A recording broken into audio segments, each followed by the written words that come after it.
This episode of The Unstarving Musician is powered by liner notes. Learn from the hundreds of musicians and industry professionals I've spoken with for The Unstarving Musician on topics such as marketing, songwriting, touring, sync licensing, and much more. Sign up for liner notes at unstarvingmusician.com. It's an email newsletter from yours truly in which I share some of the best knowledge gems garnered from the many conversations featured on The Unstarving Musician. You'll also be privy to the latest podcast episodes and liner notes subscriber exclusives. Sign up at unstarvingmusician.com. It's free and you can unsubscribe at any time. This is The Unstarving Musician. I'm Rabonzo. This is my podcast. It features conversations with independent music artists and industry professionals with occasional relevant special topic episodes featuring yours truly, all intended to help indie music artists better understand the marketing, business, and creative processes that empower us to do more of what we love, make music. That is new theme music I'm piloting today on this episode for you, my dear friend. It's the track mix of New Gods Part 2, co-written by me and Peter Rand, the track mix being the one without vocals. Let me know what you think. You can let me know by going to unstarvingmusician.com/feedback or look for that feedback link in your podcast app. You can even leave me a little voice message there. Let me know what you think. You can also find a link to the full track with vocals in the show notes. Again, it's called New Gods Part 2. Now, how are you? And what are you doing when you listen to this podcast? While you're listening to this podcast, this is something I was thinking about for a couple days here this week. Like, what do you guys do when you're listening? Are you running? Are you doing dishes? Are you driving? You're not meditating, I hope. Hey, the Unstarving Musician is all about helping independent musicians and industry pros, like the intro says, by sharing other resources, including other podcasts that I think you might like and benefit from. One such podcast is the New Music Industry Podcast. It's hosted by award-winning composer, best-selling author, and decade-plus podcaster David Andrew Wiebe, known here on The Unstarving Musician as DAW. His expertise in marketing, mindset, and productivity in music, that is his expertise. His expertise is those things. You can tune in to the New Music Industry Podcast as David and his broad array of guests, including musicians, executives, entrepreneurs, and marketers, uncover all possible revenue streams for your music. Also, how to make your music marketing campaigns reach new heights, how to double and triple your live performance income, and more. You can hear the New Music Industry Podcast at musicentrepreneurhq.com and anywhere you find podcasts. A few weeks ago, I updated the Unstarving Musician listener survey, which I sent out to liner notes subscribers, but maybe you're not a liner notes subscriber yet. I'm still interested in your opinion. You can help me shape the podcast and other things related to the Unstarving Musician by participating in the survey. It's super short. If you'd like to be part of that, go to unstarvingmusician.com/survey, link in the show notes and in your podcast app. And I'm going to have a drawing of some sort. I don't know what. Maybe for the Unstarving Musician's Guide to Getting Paid Gigs or something. I'll think of something. And I'm sorry I'm not telling you here. If I was good at this, I would tell you right now. But there's going to be a drawing. You could win something. Maybe that's all you need to know. You could win something. My guest for this episode is a label guy, a record label guy. He's also a musician. I've learned many labels. Since I started the podcast, I've learned many labels were started by musicians. Kind of like we musicians often start publishing companies or PR agencies. His name is John Templeman, and his label is Jib Machine Records, which mostly focuses on rock music. It started as a punk label and has featured metal acts as well, and things in between, folk rock, all kinds of stuff. John started Jib Machine Records in 2004, which has released over 60 records or albums. Record albums. The label was started in Cleveland, Ohio. That's the end of the new theme music. And it ends just like that. Reminds me of that song on the Beatles, Abbey Road album, She's So Heavy. Yeah, the label Jib Machine Records was started in Cleveland, Ohio, with an initial focus on that local music scene, but it has since expanded its reach internationally. John also founded 13 Recordings, a production operation that specializes in sonic ferocity. That sounds like heavy music to me. He's become one of the most recognizable faces in the Cleveland underground, a label owner who cares deeply about the musicians on his roster and the future of music, both live and recorded in Ohio and beyond. And you can hear that care, the way he deeply cares about music and musicians and the future of music in our conversation. You can hear that. He's doing lots of recording these days, including with his band Gwazi and Temp 13. He's also, he is a multi-instrumentalist, a pretty good one too. Kind of pisses me off. He plays drums really good. Among the other things he does, pretty sure he sings. I know he plays guitar. You can find these two acts of his and the rest of the Jib Machine roster at jibmachine.com. In this conversation, John and I talk about his music roots in Ohio, touring post-pandemic, favorite music news sources, his favorite music news sources, concert ticket prices, and the cluster fudge that they are these days, change-driven marketing, Jib Machine Records, of course, artist contributions to their own success, and more. There's always more. Here's me talking to John Templeman of Jib Machine Records. I'm actually from Youngstown, which is not far from Cleveland. It's about an hour and 15 minutes east of Cleveland. Okay. But I've lived in Ohio my whole life. Nice. You a Browns fan? Yeah, unfortunately. Yeah, I grew up being a Browns fan. Indians, now Guardians. I did cheer for the Cavs when I was younger, and then I had a spell where I cheered for the Charlotte Hornets for a while, and now I've been a Cavs fan since I moved back to Cleveland. So, nice. Yeah, we had a good time a few years ago when we had that championship run with the 3-1 comeback with LeBron and Kyrie, and oh yeah, it was good times. But it'd be nice to have another one. Yeah, well, hey, you might feel just as bad for me. I was born in Fort Worth, Texas, and have been latched to the Cowboys for too many years. I've heard of Youngstown, but what was it like growing up there? It was nice. I grew up in a small suburb outside of Youngstown called Girard. My grandfather owned a grocery store, so most of my family worked in the family business. You know, it was typical small town America in the 80s, primarily was when I grew up. And then I left in the fall of 92 to go to college at University, Bowling Green State University, which is about 3 hours west of Youngstown, about 2 hours west of Cleveland. And then I never went back. I moved to Cleveland shortly after college. It was supposed to be a pit stop. My original plan was to go to LA. And then next thing you know, I'm working in at a university, and I'm getting a master's degree, and then I just stayed in the area then. Built my life here. Yeah, well, lucky Cleveland music scene that you stayed there.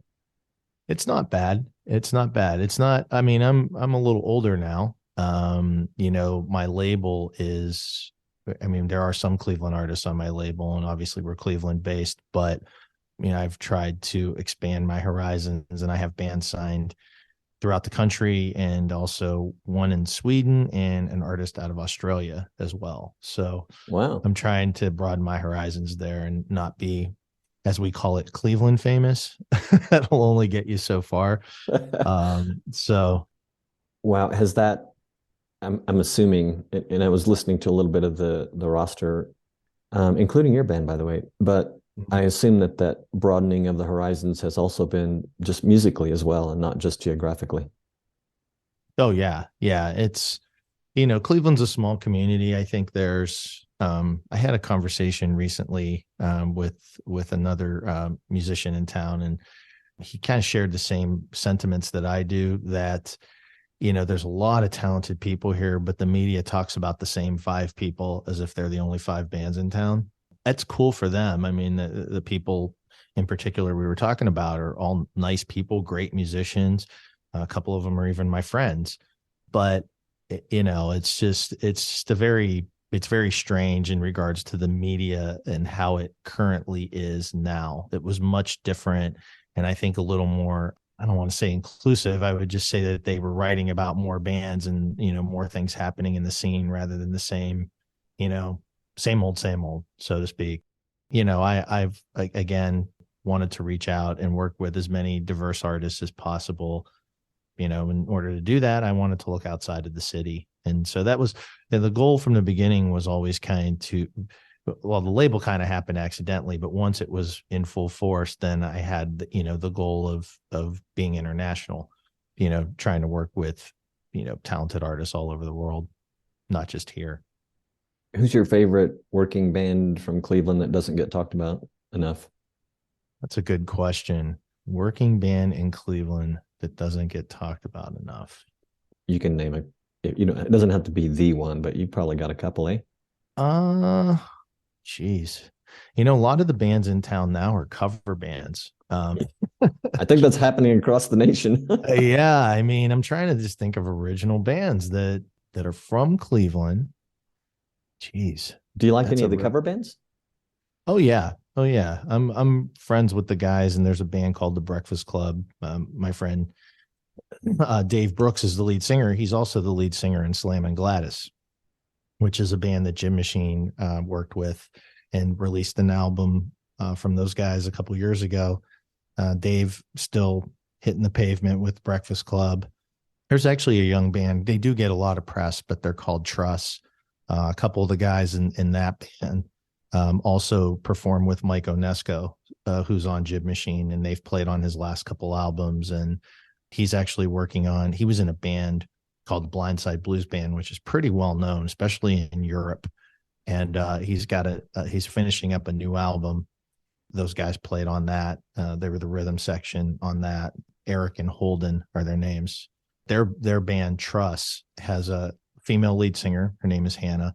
They're starting to really make a name for themselves in town. They're getting a lot of attention. Yeah, Cleveland has always had a pretty good scene. I just don't think, and my band is on an indefinite hiatus, Hot Ham and Cheese, and we have been since 2019. And so from that, and also COVID, I'm not as ingrained in the scene as I once was. And again, my focus has been more on the label and doing more stuff on an international basis. Nice. So I was listening to Mike Onesco. That's the same guy that does the Renegade Rock podcast, right? Yes, he has the Renegade Rock podcast.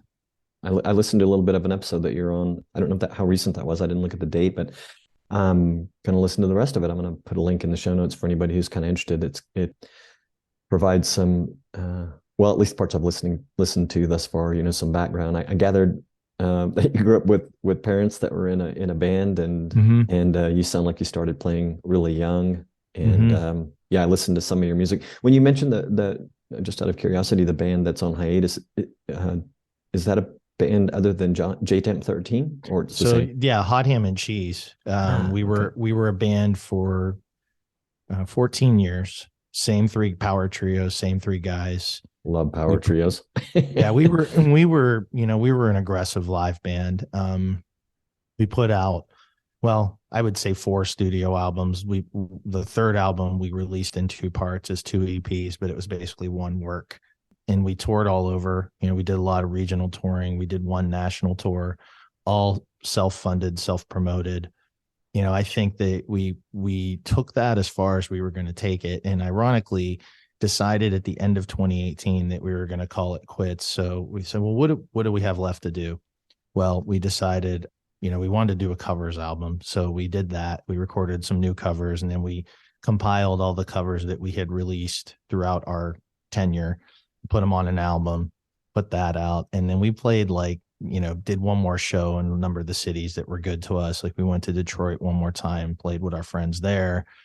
We went to Bowling Green. We went to Youngstown. We went to New York City. We used to play at Arlene's Grocery with a band we're friends with called Legion. We played there a few times over the years. And then we did one big show in Cleveland in November 2019, not knowing what was around the corner. Mm. So we always joke that, yeah, we knew what was going to happen. That's why we that's why we called it quits. But the JTEM 13 is my solo project. I typically play all the instruments. I do have guests on a lot of songs.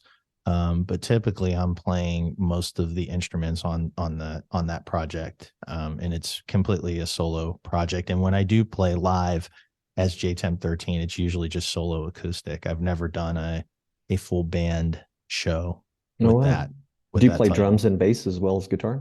Yes. Yes. I hate you. Just kidding. That's okay, man. I I You know, I it picked up took a a go ahead, go ahead. I was just going to say it took a while to I've gotten better with bass as time goes on. I have a project with a friend of mine, Brandon Youngs, who's produced a lot of my work, and it's called Gwazi. And lately on the Gwazi projects, I've been playing a lot of bass. And drumming, I used to play when I was a kid a lot more, and then I started really picking it back up about a dozen years ago. But I continually improve on drumming and strive for to be as perfect as possible when I'm recording in the studio. And I have played drums live with a couple of projects, but yeah, I typically will play all the instruments when I'm doing that, and then have certain guests like, oh, so and so would be great to do a guitar solo on this song, or yeah, I'm gonna have one of my friends play drums on this track.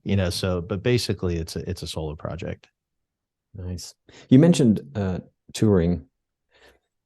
I don't know how much of a pulse you have on it, but maybe quite a good one. But emerging out of the pandemic, are you seeing anything interesting or otherwise about touring for artists, for the artist perspective?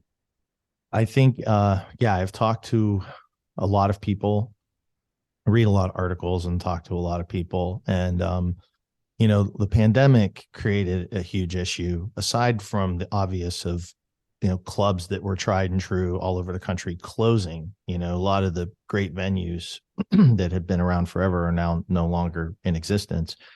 But then the folks who were full-time, you know sound engineers, roadies, that sort of thing, they all had to get other jobs, and a lot of them either moved into other careers and never came back, or retired.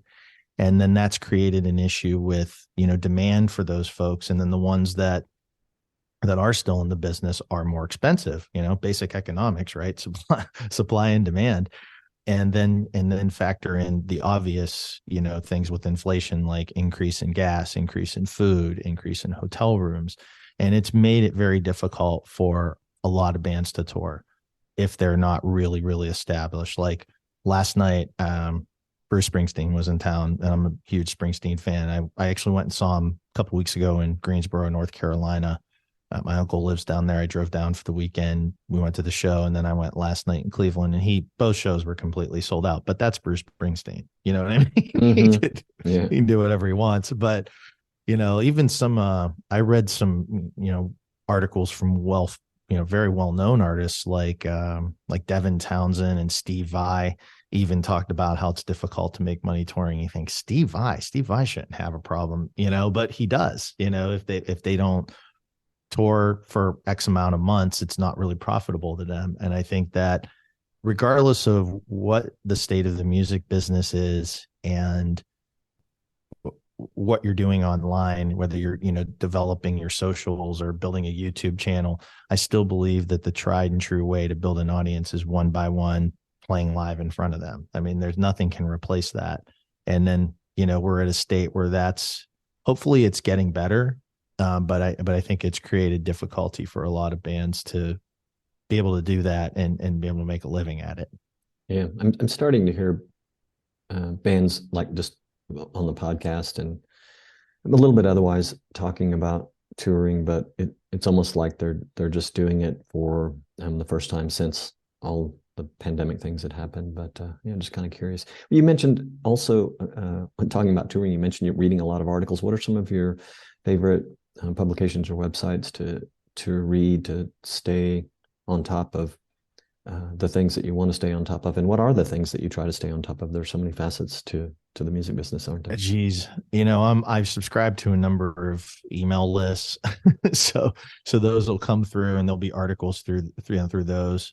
Mm. I love heavy metal and hard rock. That's really, and punk rock. That's what I grew up, on, and so I read like Loudwire and Blabbermouth. Blabbermouth's kind of a rag mag, but I think Loudwire has some good articles. The Pit also has some good articles, but just a lot of times just coming across stuff and reading it, or, whether I'll get an email from some of the people I subscribe to, and they'll always post articles that they read, or, trends that they're reading about in the music business, like Ari's take. I don't know if you're familiar with him. Yeah, yeah. But Does he do? Does Ari probably does a big email, doesn't he? he does. He does free webinars. He just did one on Spotify. He does everything. Spotify streams. He did one I watched recently on sync licensing. Mm. It's pretty. Obviously, they're trying to promote. He's trying to promote his programs and books and stuff. But the free webinars he offers do have a lot of good content as well. You can still learn things from them. Sure. I always have a lot of information to choose from. Mm-hmm. Sometimes I don't even get to a lot of these things. I should read more than I do. But the reading and talking to people, and then of course your own personal experiences. That's how I kind of guide, what I think I should do, not only for the label, but for my own personal music projects. Right. Okay, let's talk about the label a little bit. Mm-hmm. Sure. Tell me about the changes you've seen in the business since you started Jib Machine in 2004. What's crazy is when I first started the label, Honey Ham and Cheese was in its infancy, and I had signed the first real band that I wasn't into the label, Johnny Mohawk and the Assassins, and then shortly after signed the Hostile Amish, who are still affiliated with the label. And we were playing a lot of shows, a lot of shows locally, and we were traveling regionally, playing shows in like Pittsburgh and Youngstown, and places you can get to within a couple-hour drive.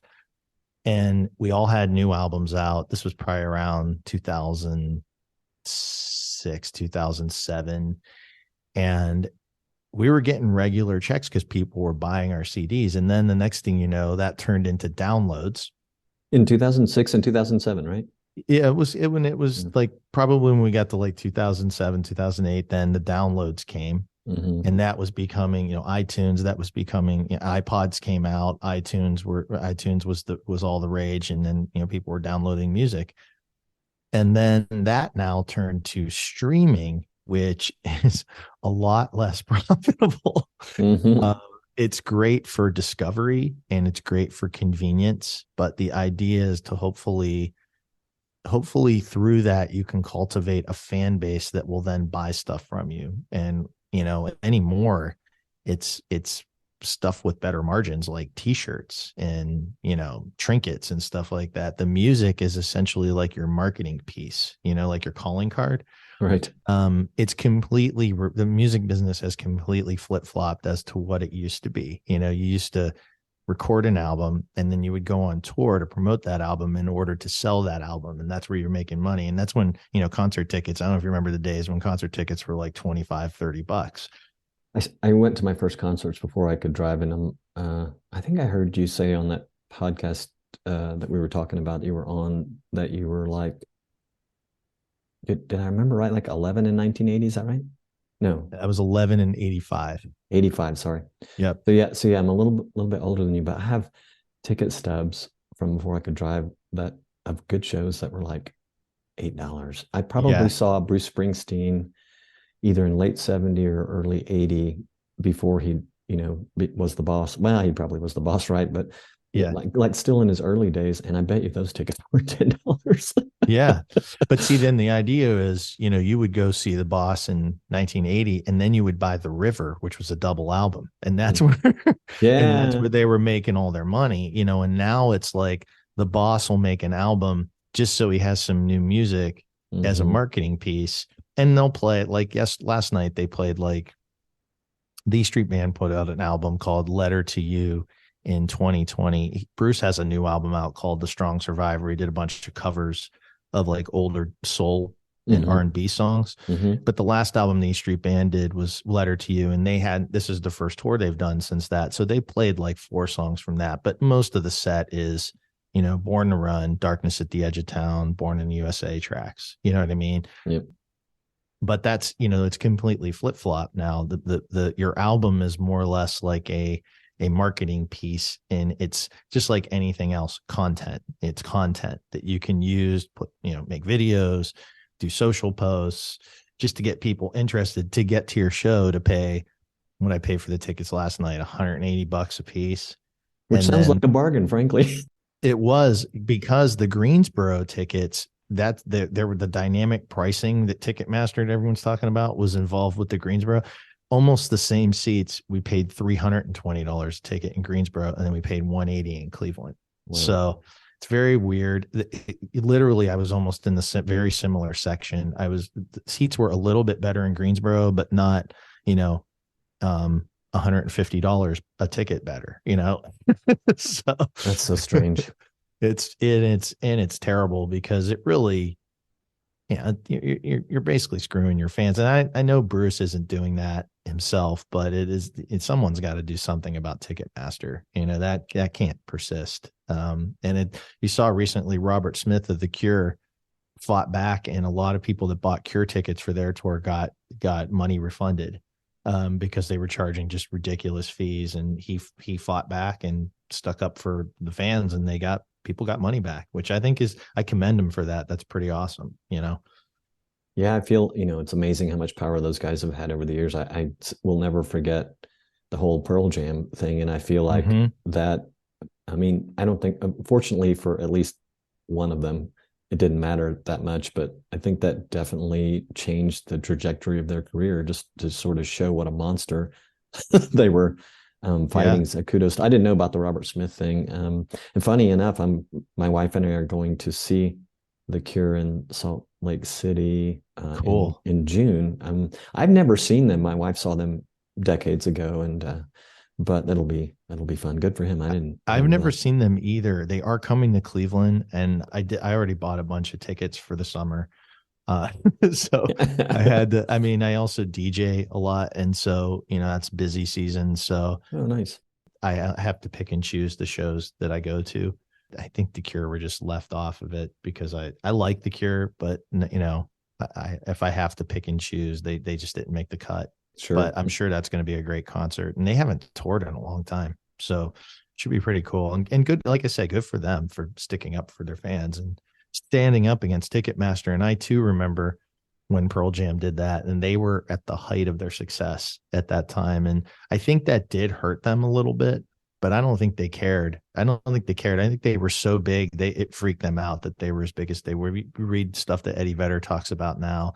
And he wouldn't leave his house. He had stalkers. If you remember, a stalker tried to drive a car through his house back in that time. Like he's pretty freaked out. And I think it was probably, if they hadn't done that, they may not still be a band today. They may have broke up and gone by the wayside. Who knows? But yeah, you never know. Speaking of a good live band, Pearl Jam I haven't seen them in a while, but I've seen them a lot. I've probably seen them, I don't know, 8 or 9 times, and they're a phenomenal live band. Well, I love their drummer, but they've always had good drummers. But I think I've only seen them once, and it was in a Dallas area college auditorium, and it was the first time my wife was with me, and it was the first time we'd seen crowd surfing, which we found very distracting given the time. But it was a really good show. So going back to the changes that you've been around for in music, were there any moments during the label that, like, you were kind of like, oh shit, what are we going to do, or what do we need to do? You still have to invest money. It's okay. So it's a lot easier to record now. Like you don't have to have these huge studio budgets like before, but marketing, how do you get through the noise? You have to put a lot of money into marketing and work with the right people who can help elevate you. Not only do you need to do a lot of that stuff yourself, but work with folks. There's a company that my label's worked with a bunch recently called Hip Promo Video.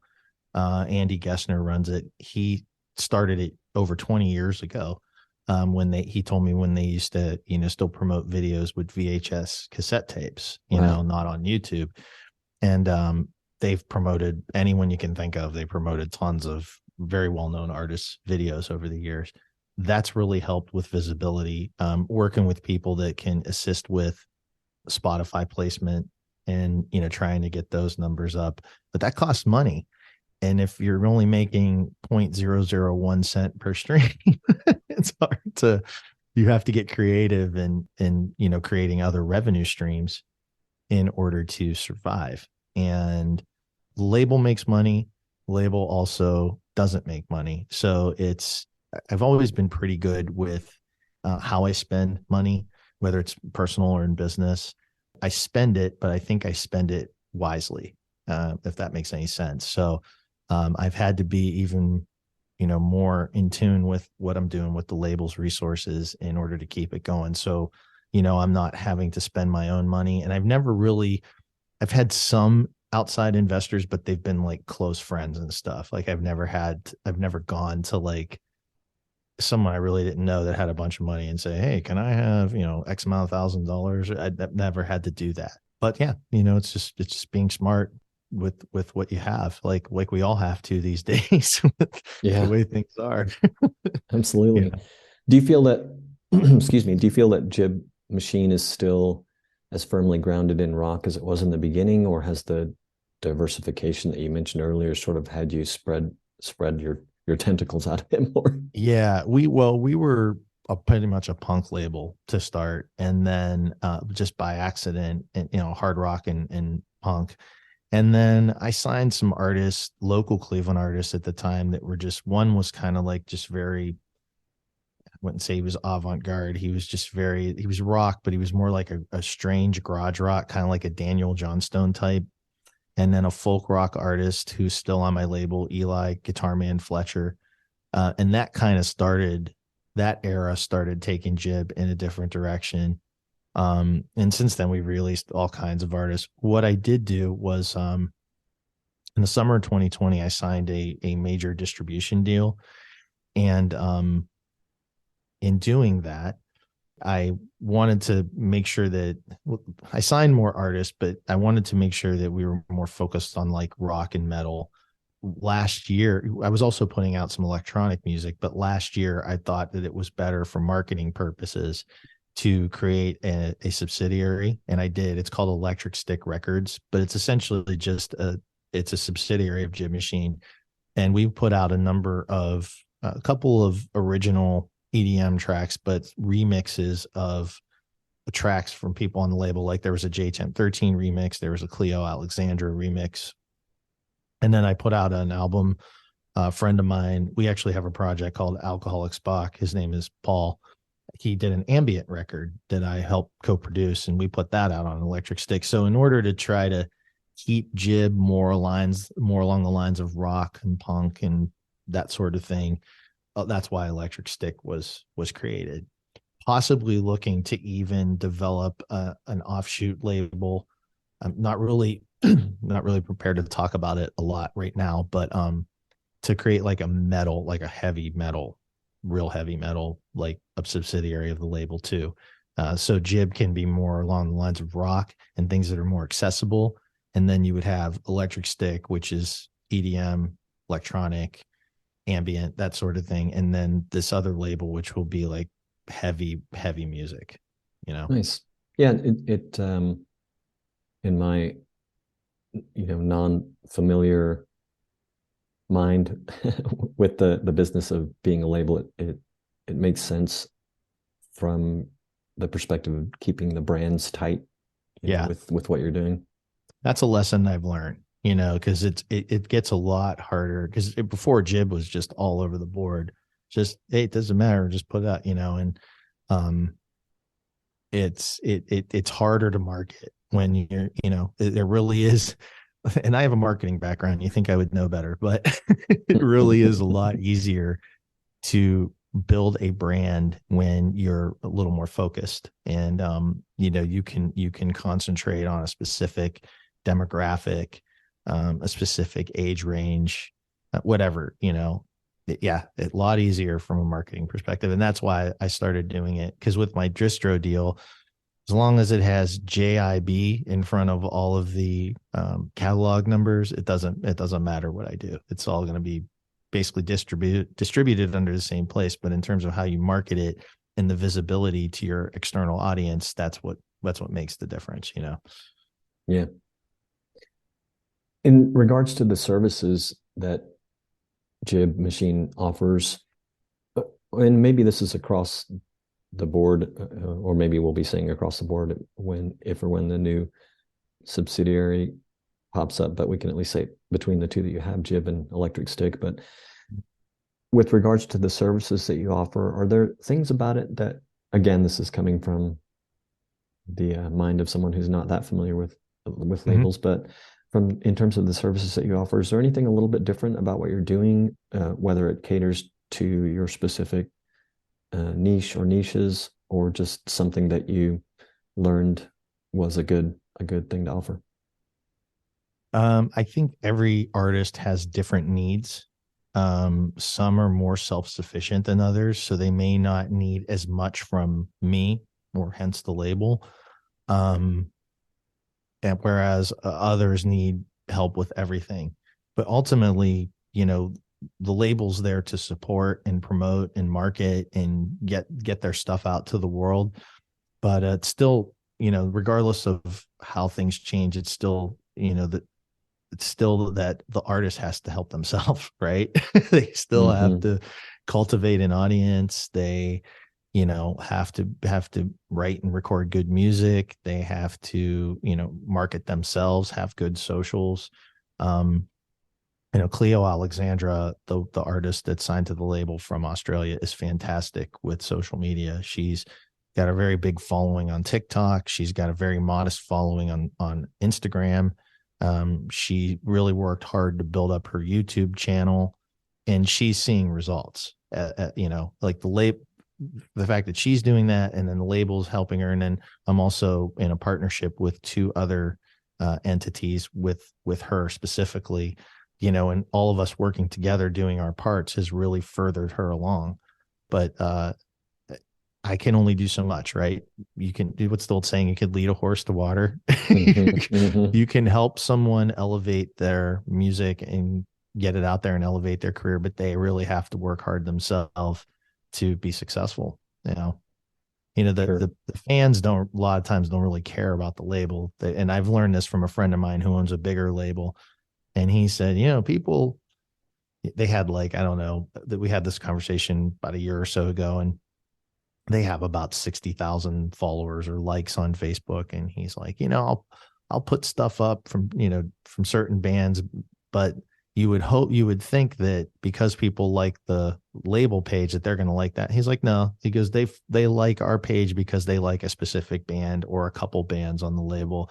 He goes, we're still, definitely second fiddle to the artist. It's the artist that drives everything, and he said, never forget that. It's the artist is driving their career. You're just helping them, get it out, get their music out, elevate them, help them with marketing, help them with connecting the dots and that sort of thing.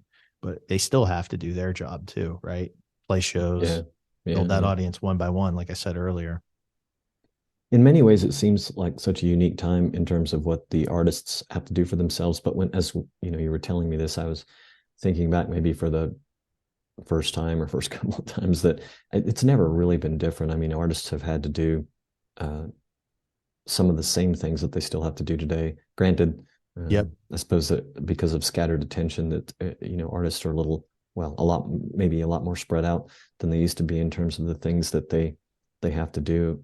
Case in point, which I think you've said indirectly, like a label or a PR firm can only help an artist as much as the artist helps themselves. And in fact, to me, like looking in from the outside, often it looks like, wow, I mean, you guys have to be selective as to who you try to work with, because if you have someone's talented, but they're not really doing anything to establish their audience and following and other things, then it's almost not worth your time, and you can't help them. You can't deliver much to them, right? You're absolutely correct. And, the difference now is back in the day, there wasn't, auto tune and things like that. You actually had to play your instrument, right? And studio time was expensive, so you needed a label to basically bankroll an artist, right? So that's why you had to be really good. You had to be super talented, but you also had to have a fan base for an A&R rep to find you and then bring you to the label and say, hey, what do you think we can do with this person? We think we can get them in the studio with, this producer and make an album and then send them on tour and see what happens. Now, because of like MacBooks, anybody in their bedroom can use GarageBand or Logic, Pro Tools, make a song and upload it within 10 minutes of mastering the track. So that's not hard to do. But then, okay, that's just people think they're done at that point. That's the misconception. Like, all right, I made this album, I put it out. Well, now you're just getting started. Now what are you going to do? Are you going to put a social media campaign together? Are you going to make videos? Are you going to do unique content to get people interested in you? And then, are you going to play shows? Are you going to play live shows? And are you good? If you play a live show, are people going to come and see you? And, if you're playing the strangers, will you gain new fans? You're right. Like I can help set the table. I can help elevate. I can be a consultant. I can connect with people they may need help with, like my friend Andy with Hit Promo. But, what are you doing for yourself? Because, you're only going to go so far if the artist doesn't do their part. And believe me, I've had plenty in the years on this label that, the label did a lot for, and they did very little to help themselves, and then the numbers show that it's not an accident, that the ones hustling have better numbers and a bigger fan base than the ones that aren't. Yeah, and I'm sure that feels no better for you, the label, than it does for the artist when when it doesn't work out. Right. Especially when you're investing, as you said, it's money is one thing, time is another. I value time, especially as I get older. I value time more than anything. And I don't like when my time is wasted. So if I'm going to partner with someone, I and you learn like, before I'd be like, you're great. And hey, you're cool. Okay, I'll sign you, whereas now I've told a number of artists, over the last couple of years, like, I really dig this album, but you've got no followers on social media. You're playing like one show every 4 months. I think you guys are really good. I think if you really put some more effort in, you could maybe be something, that develop your fan base and really, a couple of years down the road might have something. But right now, I really don't have the time or the resources to help you. Because I got these people over here that I'm already committed to. And, that's how it goes sometimes, Yeah. Is there anything outside of the criteria of like social media following, the amount of performing, and the quality of music that sometimes gets overlooked by artists who are pursuing a relationship either with a label or with a PR firm that comes to mind for you, like in your mental checklist?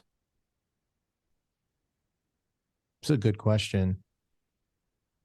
Well, I mean, they have to write good songs, right? I mean, it's ultimately, to me, I've always been one of those people where it's ultimately about the song. I think that's why the Beatles were so big. I mean, obviously it was the time and the place and the perfect storm for them.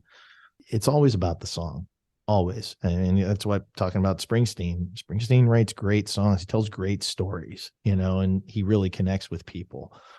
Have you seen the new TV show on Amazon, Daisy Jones and the Six? No, but I'll put it on the list. It's really cool. It's about a fictional band in the 70s, kind of modeled, you can tell, off of Fleetwood Mac. Okay. And they make this album and they become the biggest band in the world. The songs, even though were actually written and recorded, I read that Jackson Browne had something to do with some of the songs. That was the one name I recognized. But a lot of them are, you can listen to the album on Spotify now, Daisy Jones and the Six. It's called Aurora. The number of the songs are really catchy. like I find myself like singing them and humming them and they're in my head. And because of the show and because of the popularity of the songs, um, my sister actually posted on Facebook yesterday an article she found that they're talking about, and these are actors like Elvis's granddaughter, Riley Keough, is like the lead character. They're talking about doing a tour, a real tour as Daisy Jones and the Six, playing instruments and doing a tour. And whether that happens or not, who knows? But my point is that these songs are catchy and they're popular, and that's the show is helping it. But I think the music, the songs are connecting with people. And Wow. it's making this fictional band there a demand for this fictional band to actually really exist. So whether that happens or not, who knows? Is this sort of a Monkees thing where some of the people or all the Exactly. people? Okay. Exactly like the Monkees, almost. I mean, and the same thing with the Monkees, like Mike Nesmith and Peter Tork were musicians, but Davy Jones was a singer, but he wasn't really, he was an actor. And Mickey Dolenz was an actor, even though he had musical chops too. But yeah, and then they became, if you follow the Monkees, Headquarters was the album that they said, no, we're making our own album. And it's still, if you look at their catalog, I like Headquarters. I'm a Monkees fan. I've seen him in concert a number of times back in the day in the 80s Nice. when they reformed and stuff. And I actually saw him a couple of years ago, like a month before Mike Nesmith died. It was just him and Mickey doing a Wow. final tour. And then he passed away like right after, like 3 weeks after the tour ended. But Headquarters is just the Monkees, and it's raw and it sounds like a garage band and it's awesome. But I think it's a very similar situation right now with this Daisy Jones thing. It's kind of fascinating to me I'm that gonna that's happening in 2023. I'm gonna start calling them Daisy Jones and Six Monkeys just for. So hey, I know that everything about the label can be found at jibmachine.com, including where to find you guys on socials. We covered a lot. Is there anything else that we left out that you really wanted to talk about or anything you wanted to mention? No, I think you asked some great questions, very thought provoking. So, great job. Let's see. I'm trying to think what's coming up on the label. Just had an album come out from a band called the F Models that existed in the early 80s. I saw that. And the singer sadly took his own life at the end of 1983, and then their music laid dormant for 40 years. And I'm partnered with a guy named Marky Ray, who's refers to himself as a rock and roll mercenary and has been very big in the Cleveland scene for many years. And he had all this archival stuff, and we partnered and put this album out and had a CD release party this past Friday. And a tribute band called the Snot Rights played all the F Model songs, and people went crazy. And now he's getting calls. All these clubs want to book the Snot Rights. And so, it was supposed to be like a one-off thing, but it may turn into more than that. But that will eventually be available digitally. Right now, we just put the CD out. It's a double disc set, 12-page booklet, really amazing artwork, unreleased pictures, old show flyers. And Marky wrote an amazing story in the liner notes telling the story of the F Models and Iggy Morningstar, their lead singer, who passed away. And then some stuff coming down the pike. Leo Alexandra singles are coming. Mike Onesco Blindside Blues Band has an album coming out later this year. And then hopefully this new subsidiary, this metal subsidiary, will have albums from Alcoholic Spock, which is a project of mine, band called Runt, Gwazi, another project of mine. I've been really busy recording lately with personal projects, but Well, that's good stuff. thank I you. had on my list to ask you about F modals, so thanks for sharing that. And it sounds like a lot of other good stuff. I look forward to checking out some of Unesco's work as well, including the stuff coming up. And yeah, it's great talking with you, man. All right, great talking with you as well. Thank you. If you do not yet have a website for your music, check out Bandzoogle. It was created to help musicians and bands build their website and manage direct-to-fan marketing and sales. Bandzoogle features amazing design options, a commission-free store to sell merch, music, tickets, and you get detailed fan data. And there's more. Try it free at bandzoogle.com. Use the promo code Robonzo, that's ROBONZO, to get 15% off your first year. You've been listening to The Unstarving Musician with Robonzo. That's me. Please follow us on Apple Podcasts or wherever you get your podcasts. You can find links and mentions for this episode at unstarvingmusician.com. Thanks again for listening. Peace, gratitude, and a whole lot of love.